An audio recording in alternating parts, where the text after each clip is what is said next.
Welcome to On Second Thought. I'm John Price, and I'm here with our pastor, Jay Hackett, where every week we take a deeper dive into life at Peachtree Corners Baptist Church. Whether we're talking about the latest sermon, upcoming events, or just whatever's on Jay's mind, this is your insider look at our church, our staff, and what makes PCBC your church on the corner. So join our conversation as we help you find community, purpose, and growth. Let's get into it. Hello, and thank you for joining us for On Second Thought. We are in episode 21. We just did two episodes on the Kenya trip. Correct. And so if you've not seen those, you'll want to double back and make sure you catch them. It was a great trip. It was a big part of my summer, kind of getting ready for and then bouncing back from as well. But it was...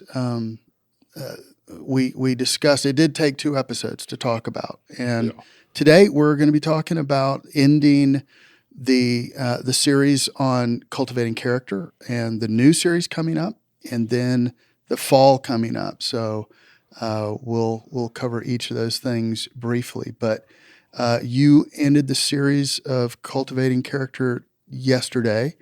Yep. Talking about self-control.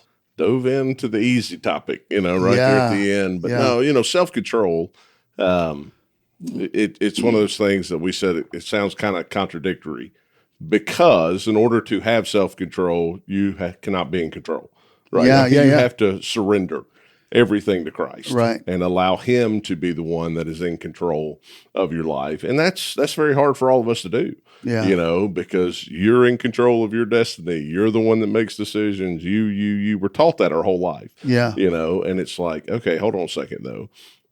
How can I make the right decision? The only way I make the right decision is surrender to Christ and to allow Him to work in me and through me through His Holy Spirit to say yes to the things that I'm supposed to say yes to, say no to the things that I'm supposed to say no to. And, I think what happens is that's where that battle comes in that Paul's talking about, right? That flesh versus the spirit. And it's kind of like, but I really want, and I got to have it now. And that's where. Well, and as far as it goes with us, we really don't have control. Control is an illusion. And so when you were talking about the three uncontrolled things, that third one, uncontrolled anger, a lot of times comes from the breaking of that illusion that we're not in control. And all of a sudden, we are upset that reality isn't bending to my will, whether it's in traffic or in relationships, conversations, when things don't go the way, it reminds us, oh yeah, I don't have control.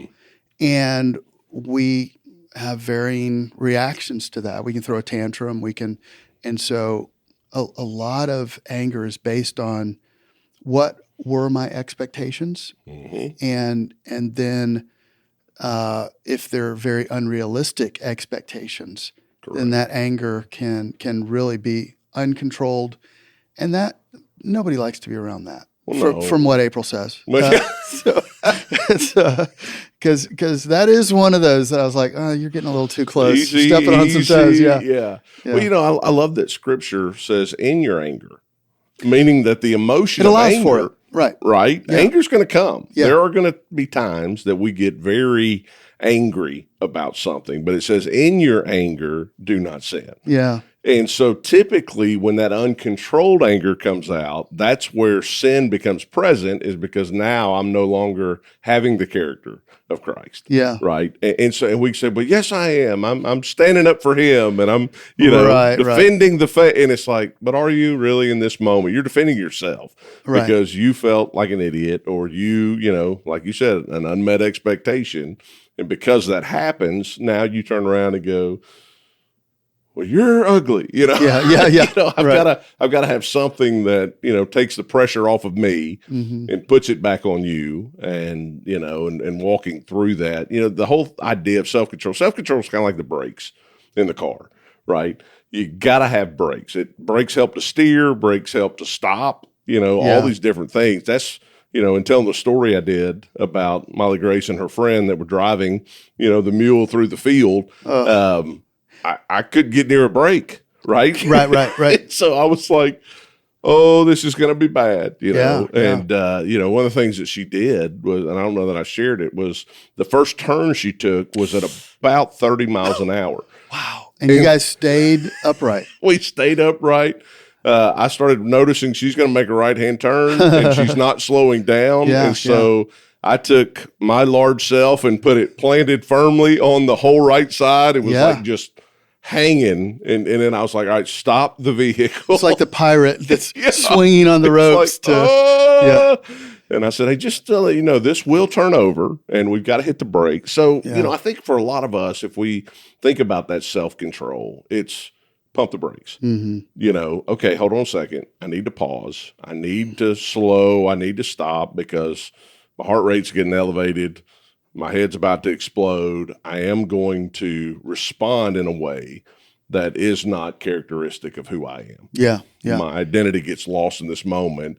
And then now I'm just known as a hothead that, you know, you blow up anytime something doesn't go your way. Right, yeah. And which is never good. Well, and you talked about 3 uncontrolled. You talked about uncontrolled appetite. Correct. You talked about the uncontrolled ambition and then uncontrolled anger. And each of those, you know, we don't want to be just about behavior modification. Correct. It's just, you know, acting good. And in Life Group, we were talking about in Matthew 5, the part of the Sermon on the Mount, the antithesis, where Jesus is saying, well, you've heard it said, but I say to you, you know, but I tell you, where he is saying, you know, culturally or even, you know, in our religious teachings, so much of it is on the external stuff.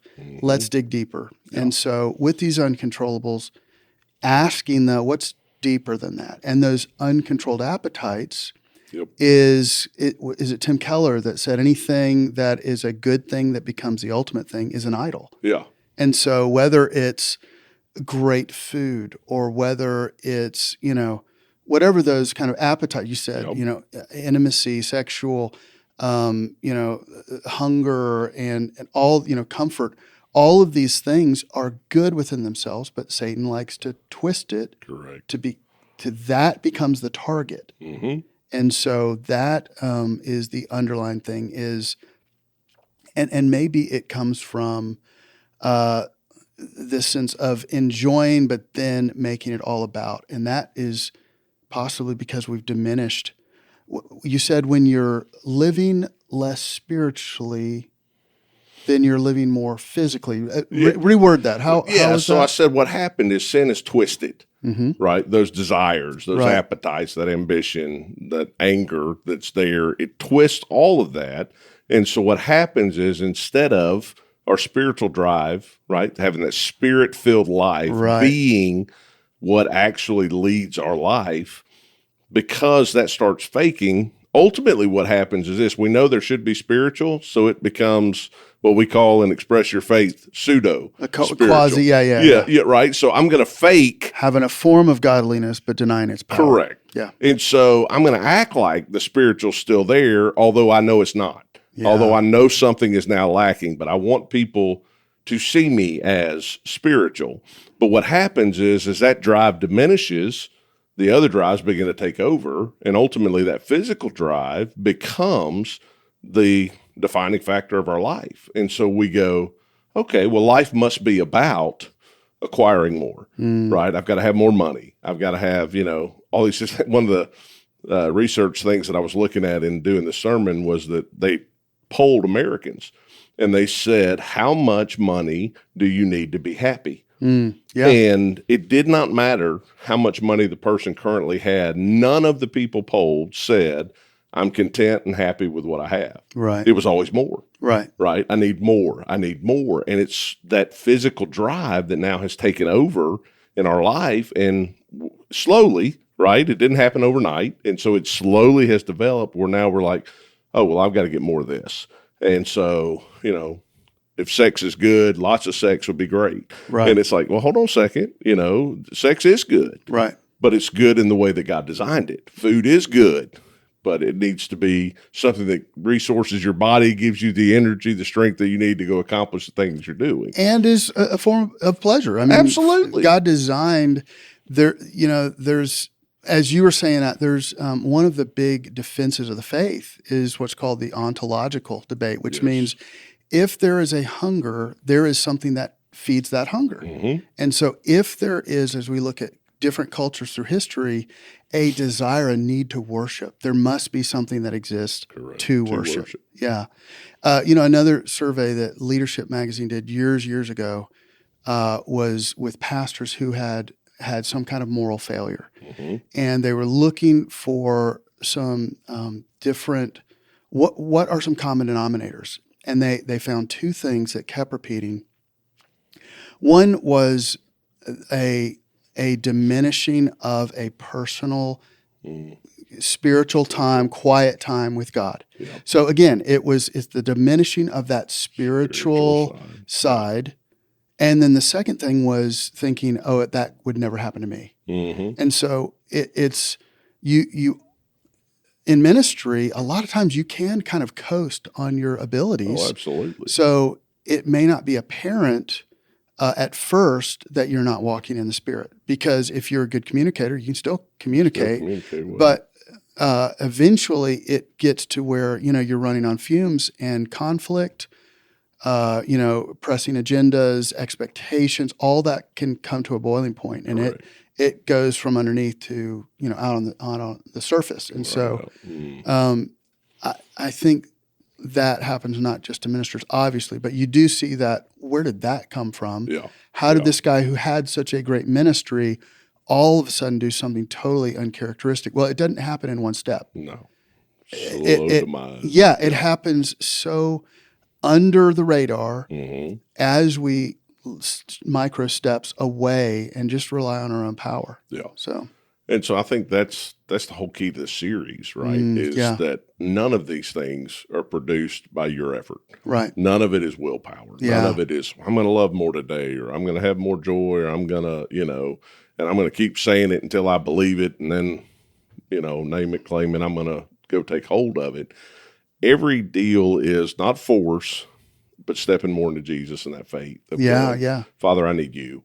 I need you today. If I'm going to love the way you want me to love, if I'm going to have the peace that you call me to have, I need more of you. And I think that's the difference. You brought up behavior modification. Right. Right. And we're not looking for behavior modification. We're looking for spiritual transformation. Yeah. And so the key there is what we do is we start neglecting, right? Let's go back to the appetites, the ambition, the different things that are there. We go, well, obviously I have to stop everything.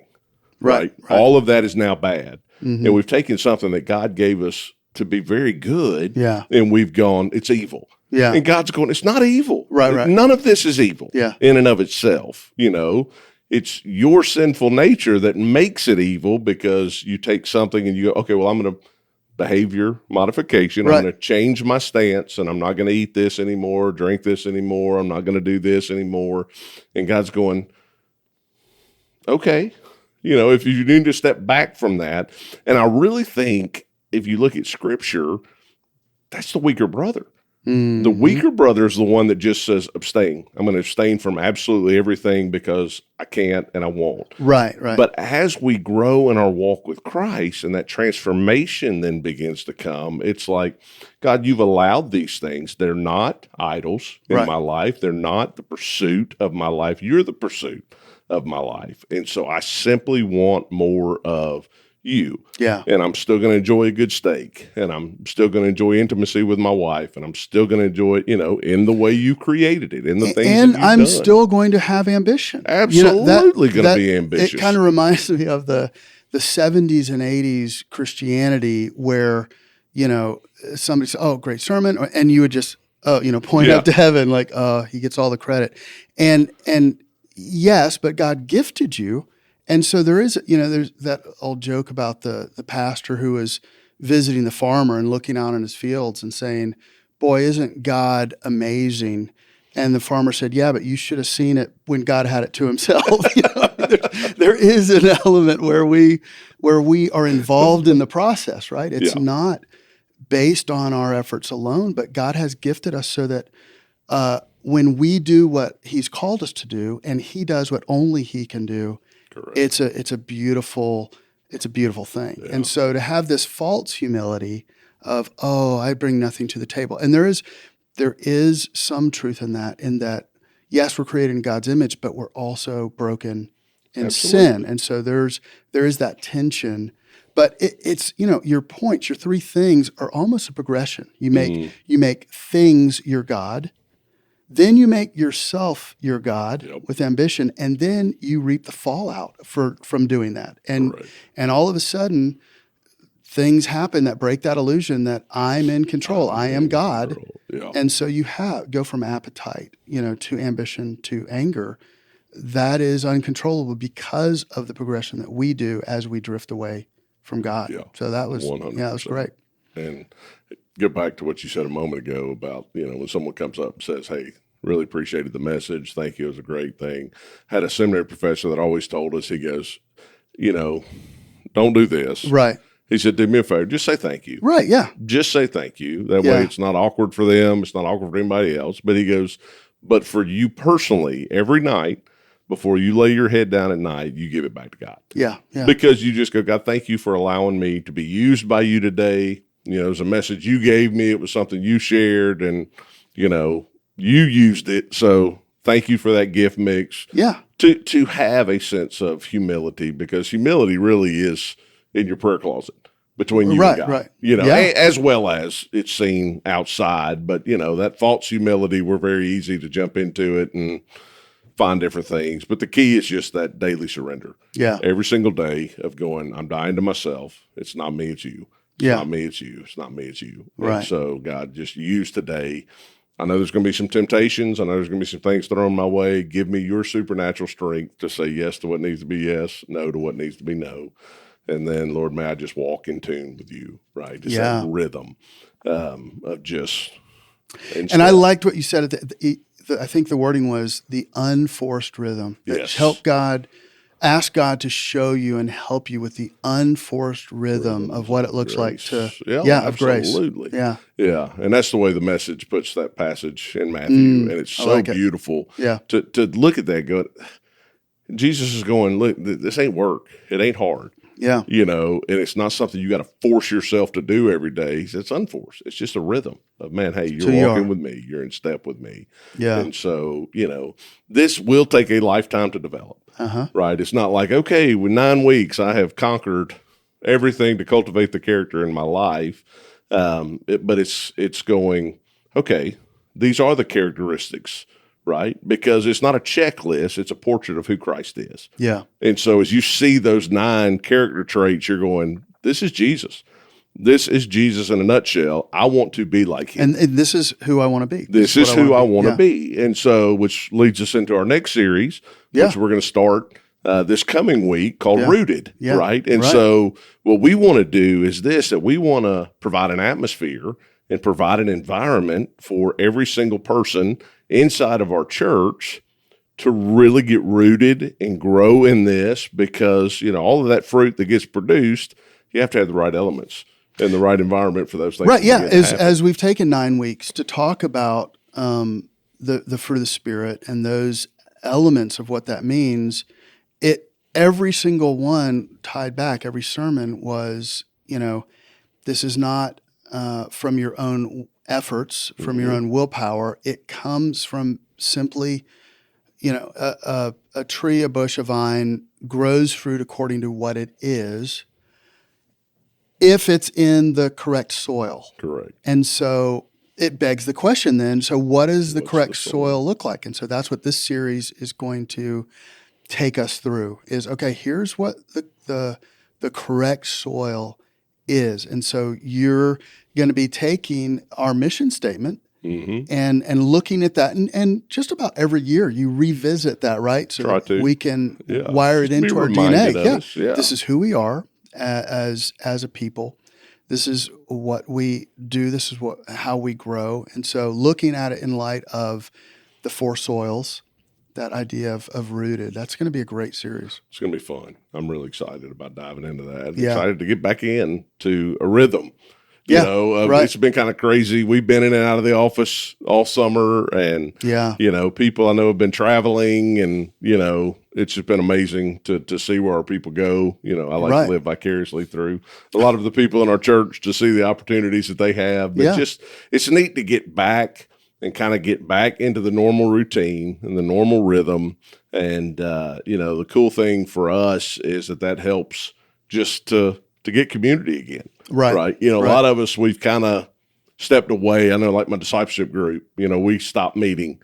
We met once a month and just kind of got together and grabbed a meal and had fun. But every time that we came together this summer, it was like, I miss Wednesdays. Yeah. I miss being with the guys. And, I miss the accountability. I miss the camaraderie. Just miss doing life together. And so, I think as we get back into that, it's nice to be able to go, okay, this feels right. And so I really want this to be a good season. Going to kick that off on Wednesday night, the 6th.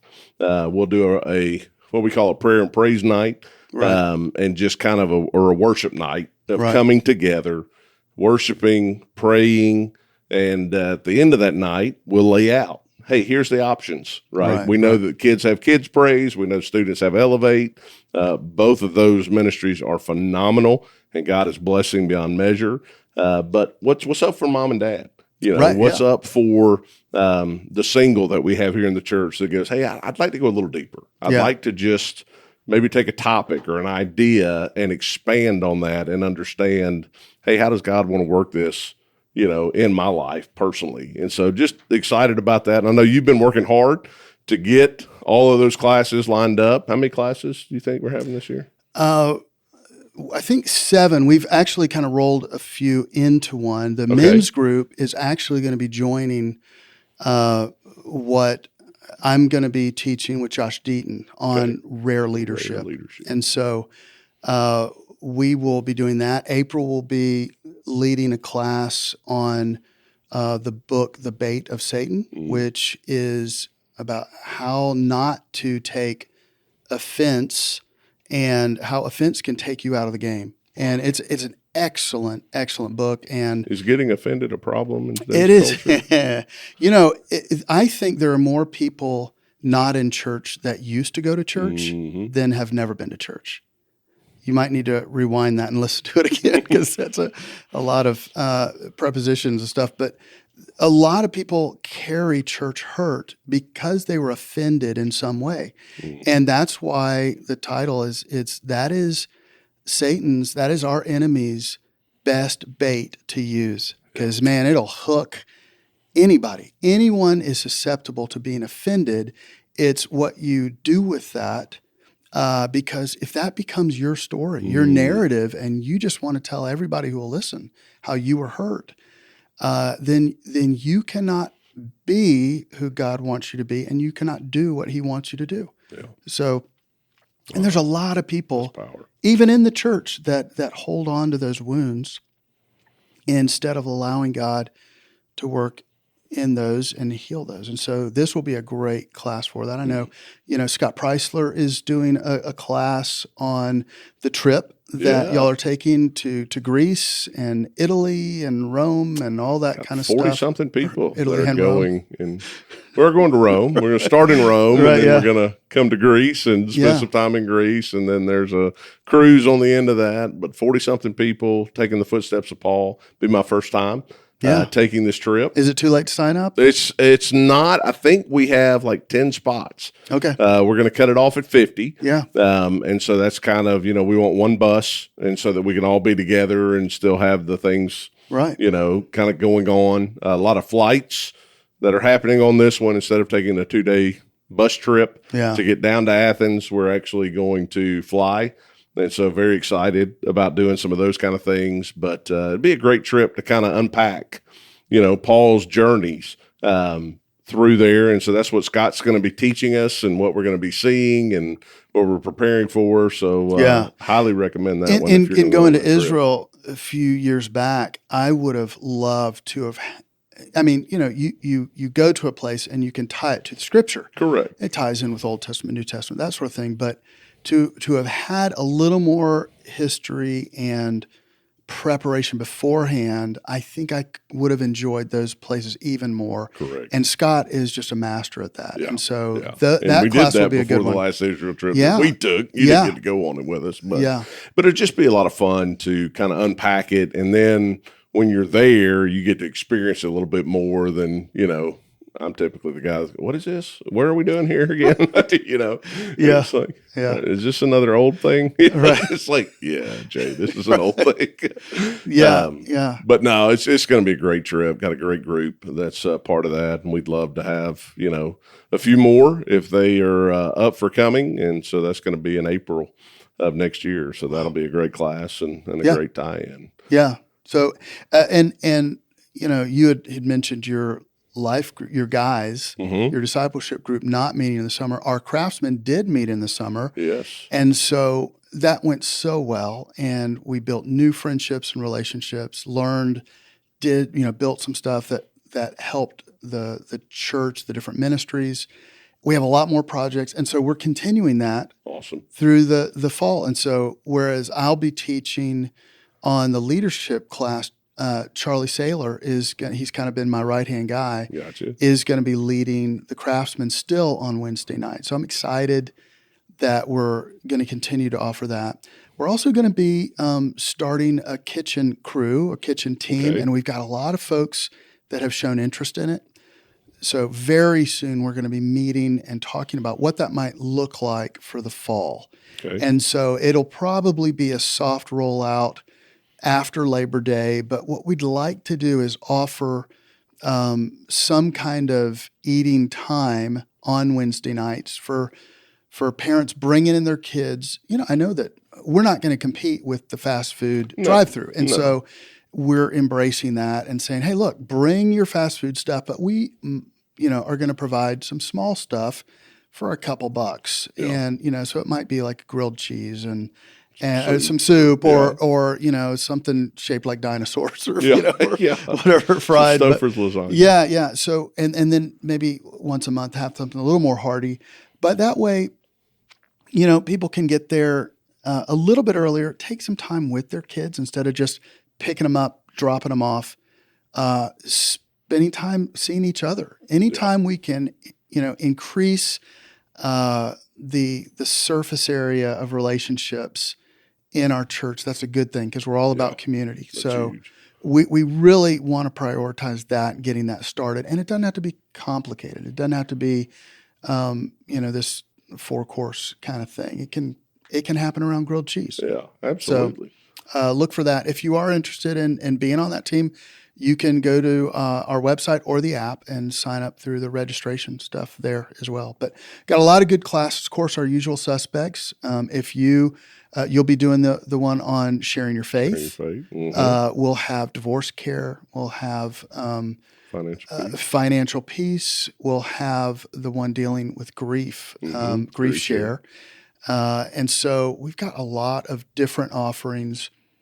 I'm excited about this fall. And of course, our people coming back, but I really hope they will take advantage of what will be offered. And that night of praise, night of worship, we'll be laying those out. We'll also have tables out in the foyer on Sundays. So they can sign up. So they can sign up, find out information. They will start the Wednesday afterwards. Correct. Now, I think April's is starting after Labor Day. Okay. Just because of her teaching or her schedule.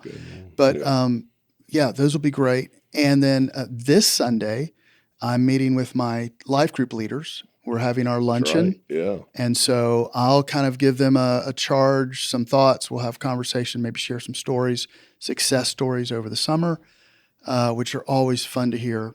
And then we'll be launching into it. We're going to be trying to start some new classes. I know Jonathan and Aaron Seitz are going to be starting a class. And so that'll start on the 10th, which is Promotion Sunday, right? August 10th. August the 10th. Yeah. It's going to be Promotion Sunday. Right. Yeah. So a lot of stuff going on. Well, I saw we have like 27 weeks till Christmas. I did not even look. Yeah. So I just want you to keep that in the back of your mind. So there's still time. So there's 27 minus 1 day for me to get my Christmas stuff. Yes. Which is, the day before. It's like, how How quickly can Amazon get? Tell you, I'm so impressed with Walgreens on Christmas Eve. Or the gas station. Yeah, exactly. Hey, every wife Here's some vitamin B12. Some 10W30 under the tree. Yeah. All right. Well, I mean, we've covered we've covered it all, man. Yeah. Yeah. And I think we've kept it kind of tight. You be the judge. Yeah. Well, thank you for joining us on the episode today. We hope you have a wonderful rest of your day. Thank you for being a part of PCBC. We encourage you to just share this with people in your life group, with friends, if this was helpful to you. And we'd love to hear any comments on stuff that you would like for us to, what you'd like to dish on for absolutely. What's going on in the church, what's happening, a lot going on. But we hope you have a great rest of your day, and God bless. Well, that's it for this episode of On Second Thought. Thanks for hanging out with us. If you enjoyed the conversation, be sure to like, subscribe, and share this with a friend. If you have a question or thought, drop it in the comments below. We'd love to hear from you. If you'd like to find out more about your church on the corner, check us out at pcbchurch.org. We'll be back next week with more. So until then, have a great week and God bless.